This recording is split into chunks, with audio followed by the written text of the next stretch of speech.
Hello everyone, আসসালামু আলাইকুম। আজকে সব কলিগরা মিলে ঘুরতে বের হয়েছে আমাদের পছন্দের একটা জায়গায়। ঘোরা প্লাস খাওয়া আমাদের তো ভীষণ ভালো লাগে। এদিকে ছিল তানিয়া, আমি আর লাবণী। তো আরও একজন আসবে, যদিও সে এখন পর্যন্ত আসেনি। অফিস শেষ করে আমরা তিনজনই রওনা দিয়েছিলাম আমাদের পছন্দের জায়গা। এটা হচ্ছে বনশ্রী এ ব্লক বাটার পাশে পেন্ট হাউস। আমরা অনেকবার এখানে এসেছিলাম, তবে যতবারই এসেছি জায়গাটা ভীষণ সুন্দর। তাই আজকে ভাবলাম সবাই মিলে একটু সেখানে গিয়ে গল্প করি আর কিছু খাওয়া দাওয়া করি।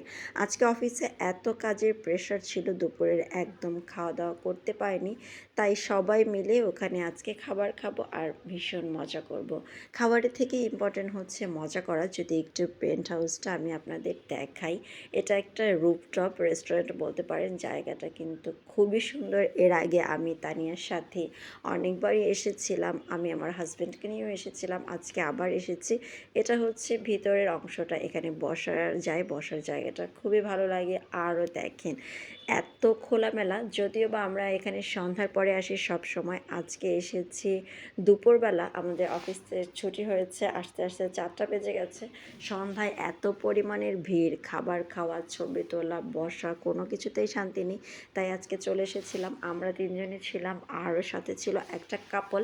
যেহেতু দুপুর প্রচণ্ড রোদ, রুফটপটা একদমই ফাঁকা ছিল, এই সুযোগে আমরা এসে পড়েছিলাম এখানে। এখানে লাবণী আগেই ওয়েট করছিল, যদিও তার মন খারাপ, এখন পর্যন্ত মিলি আসেনি, কারণ তার ডিউটি শেষ করেই সে আসবে। আমাদের আগে ছুটি হয়ে গেছে, তাই আমরা চলে এসেছিলাম। আমি যদি আপনাদের চারপাশটা ঘুরে দেখাই, খোলামেলা স্পেস, এখানে আপনারা বন্ধু বান্ধব, অফিসের কলিগ সবাইকে নিয়েই আসতে পারবেন। জায়গাটা কিন্তু ভীষণ ভালো লাগে, আমার কাছে খুব ভালো লাগে, তাই মাঝে মাঝে আমি এখানে আসি।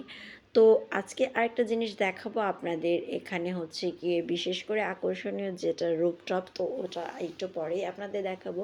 এখানে আগে আমি খাবার একটু অর্ডার করে নিয়েছিলাম, আর এদিকে তানিয়া ভিডিও বানাচ্ছিল, লাবণী ভিডিও করে দিচ্ছিল, আর আমি চারপাশটা ঘুরেই দেখছিলাম। যেহেতু ফাঁকা ছিল, আমার কাছে খুবই ভালো লেগেছিল।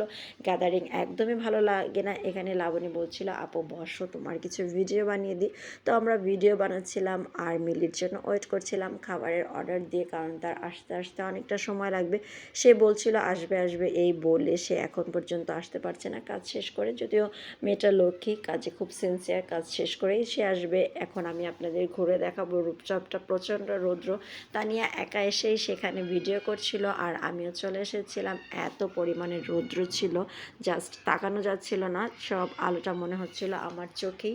চারপাশটা অনেক সুন্দর, যখন বিকেল হয়, বাতাস হয়, খুব ভালো লাগে এখানে আসলে। রুফটপে আমরা যতবারই এসেছি ভীষণ ভালো লেগেছিল, তাই আজকে তাদের নিয়ে এসেছিলাম এখানে। তো চারপাশটা এত পরিমাণে সুন্দর দেখা যায় রুফটপের উপর থেকে, বেশ ভালোই লাগে। ফাইনালি আমাদের খাবার চলে এসেছে। তো খাবার আমরা সবাই আমাদের পছন্দের খাবারটাই অর্ডার করেছিলাম। এখানের খাবারটা খুবই ভালো, জায়গাও খুব সুন্দর, বিশেষ করে স্টাফদের ব্যবহার খুবই আন্তরিক তারা, তাই আমরা বারবারই এখানে এসেছিলাম, এর আগেও বেশ কয়েকবার।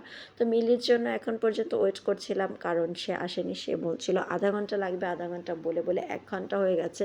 তা আমার তো প্রচণ্ড ক্ষুধা লেগেছে, কি করব, আমি আগেই খাওয়া শুরু করে দিয়েছি। ক্ষুধা লাগলে আমি আবার একদমই সহ্য করতে পারি না। এখানে আমি খাচ্ছিলাম, তাদের খাবারটা অনেক মজা হয়েছিল। না, আমি তানিয়াকে বলছিলাম আসো সবাই খাই। খাবার খেয়ে বসেছিলাম, কারণ মিলির জন্য শুধুমাত্র 1 পিসই খেয়েছি, আর খাইনি। এখন পর্যন্ত সে আসেনি। এই যে ফাইনালি আমাদের আপা চলে এসেছে, দেখেন মাশাল্লাহ, সে কিন্তু অনেক কিউট। আপা কাজ করতে করতে তো অনেক ক্লান্ত, সব কাজ শেষ করে সে এসেছে। তাকে আমরা নাম দিয়েছি বাটপার। তানিয়া বলেছে তুমি বাটপারি করেছো। তো সে, আমরা কথা বলছিলাম আর মজা করছিলাম। এখন মিলি বলছিল যে তোমরা আমি আসার আগে খাবার খেয়ে ফেলেছো। আসলে কিন্তু না, আমরা তাদের জন্য ওয়েট করছিলাম, এই মজা করছিলাম। যখনই আমরা একসাথে থাকি না কেন, আমরা চেষ্টা করি প্রচণ্ড মজা করার, কারণ মজা না করলে আসলে ওইভাবে সময় যায় না। যত ব্যস্তই থাকি, যে পরিমাণের কাজই থাকুক না কেন, আমরা চেষ্টা করি সময়টাকে ভালোভাবে এনজয় করার। তাদের খাবারগুলো বেশ ভালো ছিল। মিলি বলছিল হ্যাঁ, আমি যদিও বা এখানে এসেছি। এরপরে বিকেলে আমরা চলে গেলাম রুফটপ দোলনাতে। আজকে একদমই ফাঁকা, এটা কিন্তু সচরাচর ফাঁকা পাওয়াই যায় না, যেহেতু কেউ আসেনি। তো আমি আর মিলি এখানে বসে গল্প করছিলাম আর বাতাস শুরু হয়ে গিয়েছিল। চারপাশটা এত সুন্দর লাগছিল, বাহিরে প্রচণ্ড গরম, গরমে আসলে একদমই ভালো লাগে না। যেহেতু হালকা, হালকা বাতাস খুব ভালো লেগেছিল, ঠান্ডা, ঠান্ডা। আমরা সবাই মিলে এখানে এসেছিলাম। এখন যদিও বা আমরা বাসায় চলে যাব, কারণ আমার ছোট মেয়ে আছে, বাসা থেকে বারবার ফোন দিচ্ছিল। তো আজকে আমরা এই পর্যন্তই ভিডিওটা ছিল। যারা যারা দেখেছেন সবাই আমাদের জন্য দোয়া করবেন, সবাই ভালো থাকবেন, সুস্থ থাকবেন। আর আপনারা বলবেন আমার ভিডিওগুলো কেমন লাগে, যদি আরও কোনো পরিমাণের ভিডিও ইমপ্রুভ করতে হয় বা আপনাদের কোনো পছন্দের ভিডিও আপনারা দেখতে চান, সেটাও আমাকে কমেন্ট করে জানাবেন। সবাই আমাদের জন্য দোয়া করবেন, আমরা যেন এভাবেই সারা জীবন একসাথেই থাকতে পারি। পেন্ট হাউসটা তো আমার কাছে ভীষণ ভালো লাগে, আপনাদের কাছে কেমন লাগে কমেন্ট করে জানাবেন। আজকের ভিডিওটা এই পর্যন্তই। সবার জন্য দোয়া আর শুভকামনা। দেখা হবে অন্য কোনো নেক্সট ভিডিওতে। এদিকে মিলি আমাদের থেকে বিদায় নিয়ে নিচ্ছিল, তানিয়া আর লাবণী এরাও চলে যাচ্ছিল যে যার মতো করে। আজকের সময়টা তো ভালোই কেটেছে, সব সময় চেষ্টা করি তাদের সাথে থাকার জন্য।